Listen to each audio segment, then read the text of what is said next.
Iron Mike Tyson பாக்ஸிங்னா என்னன்னு உலகத்தோட மூலை முடுக்குக்கெல்லாம் கொண்டு போன லெஜெண்டரி பாக்ஸர்.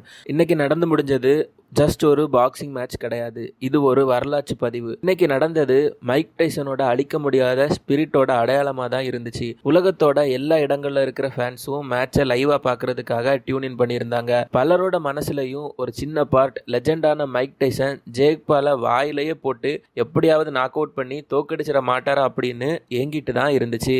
ஃபைட்டுக்கான ஆர்வமும் எதிர்பார்ப்பும் ஹைப்பும் வேற லெவலில் இருந்துச்சு. உலகமே ஆர்வத்தோட பார்த்துட்டு இருந்துச்சு. ஆனால் இந்த ஒரு இரவு ரசிகர்கள் எதிர்பார்த்த மாதிரி போகலை. மைக் டைசன் ஆரம்பத்தில் ஸ்ட்ராங்காக தான் வந்தார். முக்கியமாக ஃபர்ஸ்ட் 2 ரவுண்ட்ஸில் ஸ்கோர் போர்டில் அதிகமான பாயிண்ட்ஸையும் மைக் டைசன் எடுத்திருந்தார். அவரோட ஓல்டு பிரில்லியன்ஸ் நல்லாவே தெரிஞ்சுது. டிட்டர்மினேஷனோட மூவ் பண்ணார். அவரோட முதல் ஒரு சில பஞ்சஸ் பழைய மைக் டைசனையே நினைவுக்கு கொண்டு வந்துச்சு. இருந்தாலும் அவரோட ஆப்பனன்ட் ஜேக் பால் ரொம்பவே ஸ்மார்ட்டாக ஃபைட் பண்ணார். இளமையும் ஸ்ட்ராட்டஜியும் ஜேக் பாலுக்கு நல்ல சப்போர்ட்டிவா இருந்துச்சு. கொஞ்சம் கொஞ்சமா ஃபைட்டை தாம்பக்கமா கொண்டு வந்து மைக் டைசனோட முதுமையையும் அதிகமா வயசானதுனால ரிங்கில் மைக் டைசன் அதிகமா டயர்ட் ஆகுறதையும் தனக்கு சாதகமா பயன்படுத்தின ஜேக் பால் ஃபைட்டை அப்படியே அவர் பக்கமா திருப்பிக்கிட்டாரு. ஃபைனல் பெல் அடிக்கும்போ ஸ்கோர் போர்டில் அதிகமான பாயிண்ட்ஸை எடுத்து ஜேக் பால் கிளியரா வச்சு வச்சாரு. த லெஜெண்ட் மைக் டைசன் 58 வயசுல பாக்ஸிங் ரிங்கில் வச்சு தோக்கடிக்கப்பட்டாரு. ஃபைட்ல ஜேக் பால் மைக் டைசனை எந்த ஒரு இடத்துல நாக் அவுட் பண்ண முயற்சி கூட பண்ணல. அது மட்டும் இல்லாம மைக் டைசனுக்கு அதிகமா அடிபடுற மாதிரி ஜேக் பால் மைக் டைசனை வயலண்டா தாக்கவும் இல்லை. இதனால ஒருவேளை நடந்து முடிஞ்ச இந்த பாக்ஸிங் மேட்ச் செட்டப்பா ஸ்கிரிப்டடா இருக்குமோ அப்படிங்கிற ஒரு எண்ணம் தோணிட்டே இருந்துச்சு. ஒருவேளை ஜேக் பாலும் மைக் டைசனும் அதிகமா சம்பாதிக்கிறதுக்காக ஃபேன்ஸை எல்லாம் வச்சு ஏமாத்திட்டாங்களோ அப்படின்னு கூட ஒரு பக்கம் தோணுச்சு. காரணம், ஜேக் பாலோட இதுக்கு முந்தைய பாக்ஸிங் மேட்சஸ் எடுத்து பார்த்தா மேட்சஸ்ல ஆப்பனண்ட அதிகமா நாக் அவுட் பண்ண ட்ரை பண்ணியிருப்பாரு. இன்னும் பாத்தீங்கன்னா வயலண்டான பஞ்சஸை பண்ணுவாரு.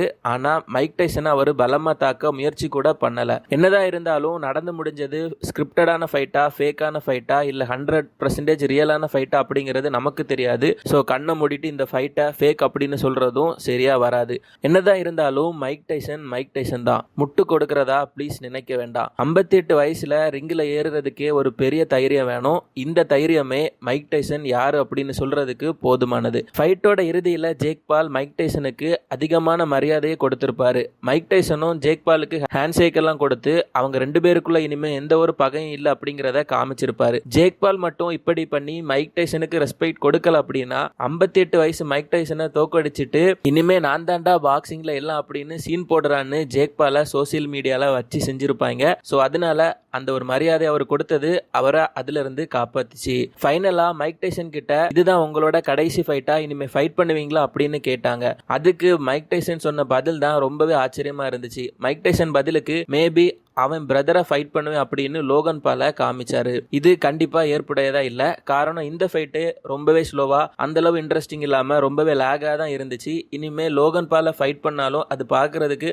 எந்த அளவு இன்ட்ரெஸ்டிங்கா இருக்கும் அப்படிங்கிறது தெரியல. ஆனா பதிலுக்கு லோகன் பால் ஒன்னு சொல்லியிருப்பாரு. அது ரசிகர்களுக்கு அதிகமான கோபத்தை தான் ஏற்படுத்தி இருக்கு. லோகன் பால் என்ன சொல்லியிருப்பாரு அப்படின்னா, MF அப்படிங்கிற அந்த ஆங்கில பேட் வேர்ட்ஸை யூஸ் பண்ணிட்டு அதுக்கப்புறமா நான் உன்னை கொன்னுடு வேண்டாம் அப்படிங்கிற மாதிரி மைக் டைசனை பார்த்து சொல்லியிருப்பாரு. இது மைக் டைசனோட ரசிகர்களுக்கு கண்டிப்பா அதிகமான கோவத்தை தான் ஏற்படுத்தி இருக்கும். அநேகமா மைக் டைசனோட கடைசி ஃபைட் இதுதான். இனிமே அவர் ஃபைட் பண்றதுக்கான வாய்ப்பு ரொம்பவே கம்மி தான். நடந்து முடிஞ்ச இந்த ஃபைட்டை பத்தி நீங்க என்ன நினைக்கிறீங்க? இது ரியலான ஃபைட்டா இல்லனா ஸ்கிரிப்டடான ஃபைட்டா? இந்த ஃபைட்ல ஜேக் பால் வின் பண்ணதை பத்தின உங்களோட ஒப்பீனியன் என்ன? மைக் டைசனை பத்தி என்ன நினைக்கிறீங்கன்னு மறக்காம கமெண்ட் பண்ணுங்க ஃப்ரெண்ட்ஸ். ஃப்ரெஷ்ஷான டிசைன்ல, அன்பீட்டபிள் பிரைஸ்ல, 60% டிஸ்கவுண்ட்ல பிரிண்டட் டிஷர்ட்ஸ், கேஷுவல் டிஷர்ட்ஸ், கம்ஃபர்டான பாக்ஸர்ஸ், ட்ரெண்டியான ட்ராக் பேண்ட்ஸ், மென்ஸ்கான ஷார்ட்ஸ் இதெல்லாம் உங்களுக்கு தேவைப்பட்டுச்சுன்னா தமிழ்நாட்டை சேர்ந்த ஓன் மேனுஃபேக்சரர்ஸோட வெப்சைட்டான globalindiashop.com விசிட் பண்ணுங்க. நல்ல பிரீமியமான ஓனா மேனுஃபேக்சர் பண்ற கிளாத்ஸை ஃப்ரீ ஹோம் டெலிவரியா உங்க வீட்டுக்கே கொண்டு கொடுப்பாங்க.